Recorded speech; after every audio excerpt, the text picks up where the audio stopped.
ये जो चीज़ें हैं ना, इसका एक एक लोग के होना चाहिए, एक एक लोग को पूरे तरह से, ठीक है। ये लड़का एक इतना ही है, एक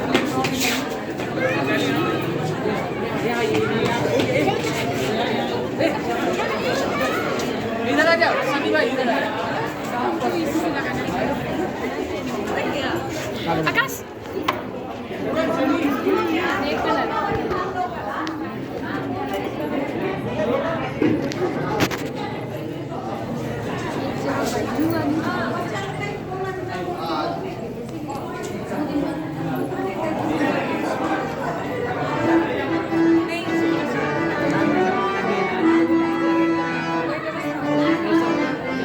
और है हो जाएगी। हाँ वो देख लेंगे।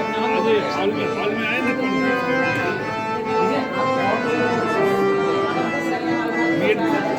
बीएड वाला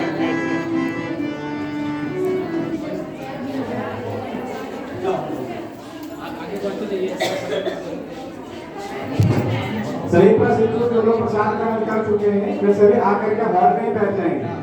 इधर उधर नहीं घूमेंगे, हॉल में आकर सेमिनार हॉल में सभी लोग आकर के बैठेंगे।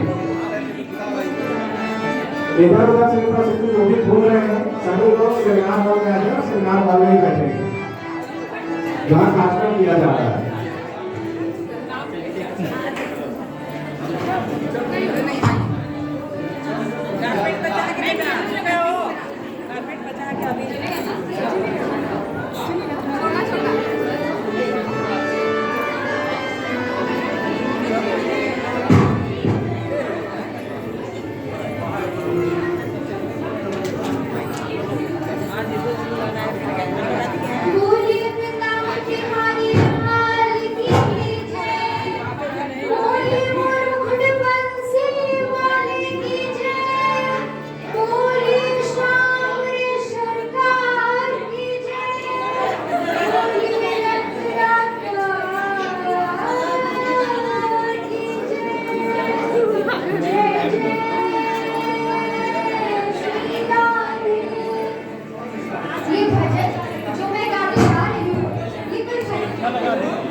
कुछ दिनों के बाद प्रभु की कृपा से बच्चों की भी शादी हो गई, नाती पोते हो गए, फिर भी वो वृंदावन धाम जाना नहीं छोड़ी।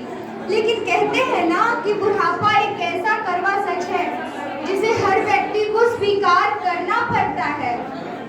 उस औरत ने जब ये देखा कि अब मेरा शरीर साथ नहीं देता, तो वो आखिरी बार वृंदावन गई और वहां से कन्हैया की पीतल की मूर्ति खरीदकर अपने घर ले आई और अपने पुत्र के समान उनकी सेवा करने लगी।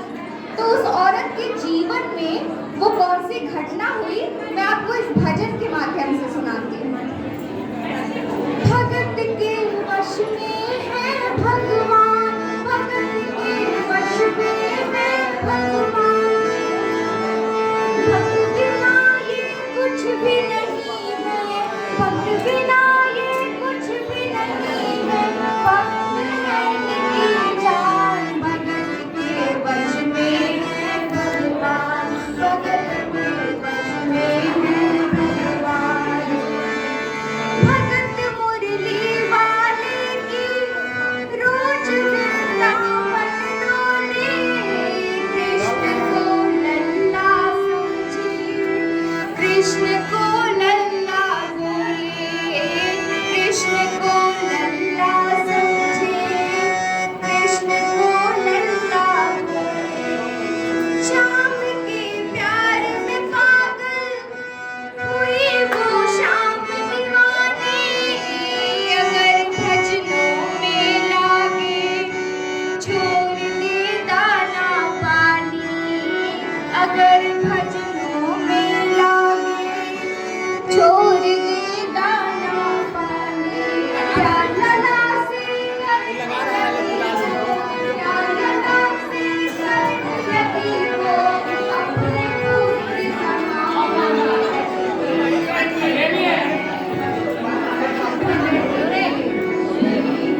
बहू को आवाज देकर कहा, बेटा जन्माष्टमी है, आज जन्माष्टमी है, मेरे कन्हैया को नहला धुलाकर, उसे चंदन का लेप लगाकर, उसे सुंदर वस्त्र पहनाकर पालने में बिठा दो।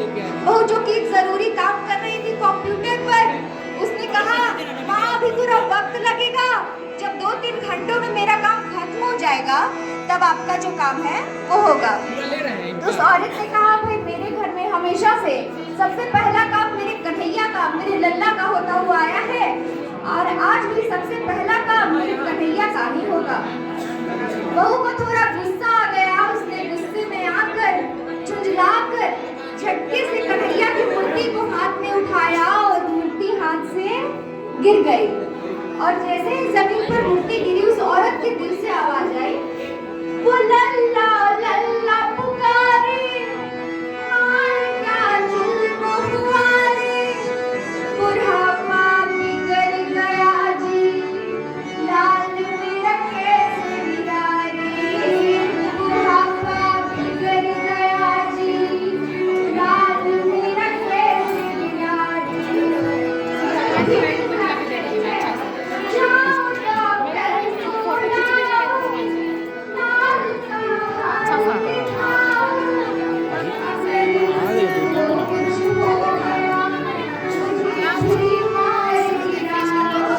हाँ रुक जाओ, वीडियो बना रहे हैं। आशीष भैया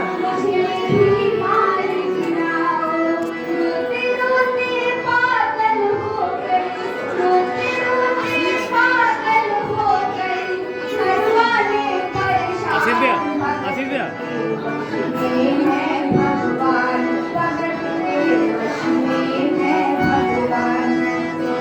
उसके बेटे ने लाख समझाने की चेष्टा की, माँ ये पीतल की मूर्ति है, इसे गिरने से कोई चोट नहीं लगती, लेकिन वो औरत एक ही रटन लगाए बैठी थी, किसी डॉक्टर को बुलाओ और मेरे कन्हैया को दिखाओ। हल्ला गुल्ला सुनकर पड़ोसी जमा हो गए, लोगों ने पूछा, अरे भाई क्या बात है? लड़के ने कहा, मेरी माँ पागल हो गई है, मेरी माँ पागल हो गई है, पीतल की मूर्ति जमीन पर गिरी है, तो कहती है कि डॉक्टर को बुलाओ। उन्हीं पड़ोसियों में से एक बुजुर्ग आदमी लड़के को किनारे बुलाकर कहते हैं, अरे बेटा क्यों झमेला करते हो, मोहल्ले में इतने सारे डॉक्टर हैं, किसी को बुला कर ले आओ। वो आकर कहते हैं, तेरी माँ से तेरा लल्ला ठीक है, तेरी माँ शांत हो जाएगी। लड़के की बात समझ में आ गई, वो मोहल्ले में गया, कई डॉक्टरों से मिन्नतें की, लेकिन कोई डॉक्टर ये केस लेने को तैयार नहीं हुआ। बड़ी मुश्किल से एक डॉक्टर को राजी किया और कहा, डॉक्टर साहब मैं आपको दुगनी तिगुनी फीस दूंगा, बस आप एक बार मेरे घर चलो और मेरी माँ से सिर्फ इतना कह देना कि तेरा लल्ला ठीक है। डॉक्टर भी लालच में आ गया, वो अपना ब्रीफकेस उठाया और उसके घर चला गया। फिर क्या हुआ, नब्ज को टटोल के बोले कि तेरा लाल सही है, माई चिंता मत करियो, कोई तकलीफ नहीं है, माई चिंता मत करियो, कोई तकलीफ नहीं है। वो माथा देख के बोले कि तेरा लाल सही है, कसम खाकर कहता हूँ, कोई तकलीफ नहीं है।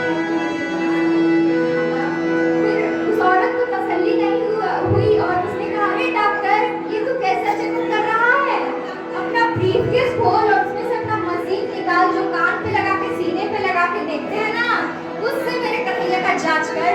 डॉक्टर बेचारा क्या करता, वो अपना ब्रीफकेस खोला और उसमें से अपना आला निकाला, एक सिरा अपने कान पे लगाया और दूसरा सिरा कन्हैया के सीने पे रख दिया। फिर क्या हुआ, जो ही सीने से लगा